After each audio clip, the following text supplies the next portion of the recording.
Hey, good morning. It's Dr. James. I do hope and pray this message finds you and your loved ones peaceful, thriving, and well. So today we're jumping right into something that is going to be a little uncomfortable for many of us. It's actually a little uncomfortable for me this morning too, because I know this all too well. I had a message come in from a young man this morning who very openly and courageously shared that he's been struggling a lot lately with loving himself and finding more time, he says, in my day to beat myself up and feel like I don't measure up. So I wrote back to him immediately, and we are now hopefully connected for a long time to come as we kind of walk through this experience together. And I said, you are not alone, and this morning we're going to talk about this openly in our community. So, you know, the most beautiful thing about that opportunity to share something like this is I bet that touches you. I think every single spiritual person, every single human being, every person who's just here trying to figure out what it is that they are here to do with their life has sometime in their life been challenged by loving and fully accepting themselves. So I want to share with you something that I learned about, 30 plus years ago, when I was at the darkest time in my life, when self-love and self-care and self-acceptance was literally nowhere to be found. I was in contempt of myself all day and all night. And as I started to move into the experience of working on myself and then moving from working on myself to loving myself, great distinction, I'll share a couple things that I learned about how it helped me. And today, these are practices I still use every single day. And every time I find myself fading in that sense of love for myself, because that's life sometimes.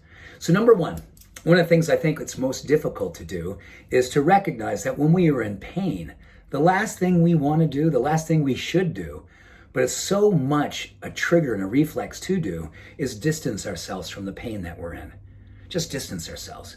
Get busy with something else. Go into whatever other mode, whether it be addiction, whether it be work, which could also be addiction, whether it be just unhealthy things that we can replace so we don't have to look in the space that is hurting most inside of us. So what I have learned is that when I am hurting, when I'm in a dark place, when self-love is challenged, the best thing I can do is get as close to myself as possible. Stand in that space of pain with a heroic level of compassion. That's right.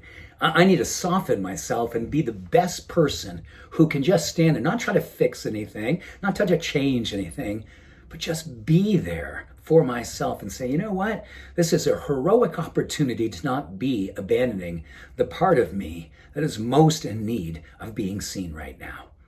That is compassion. That's number one. Number two, I always believe that the environment that we keep is one of the most important things that will be a reflection all day long of how much we do love ourselves.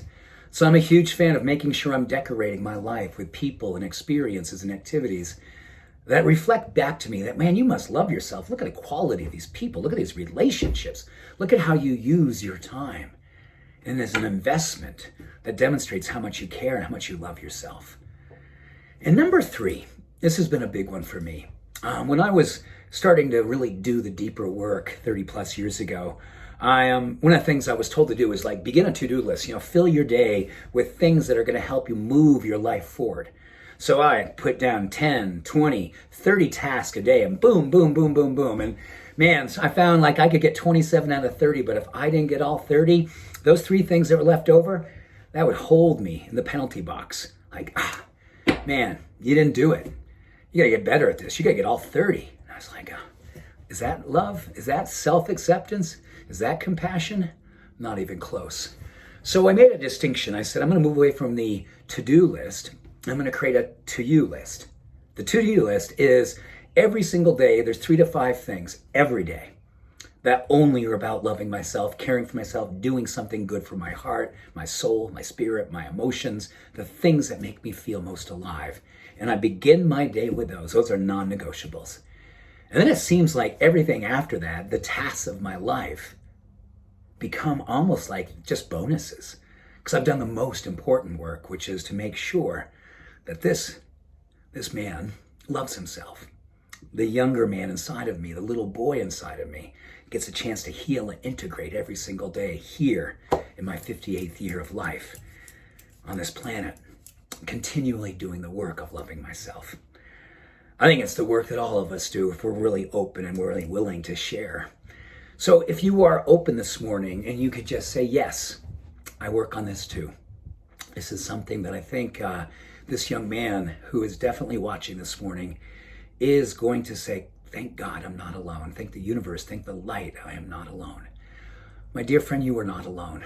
We are here loving ourselves to the best of our abilities, right alongside of you. Right alongside of you, I promise you that. I love you. Much love to all of you. Thank you. Peace and blessings. Bye for now.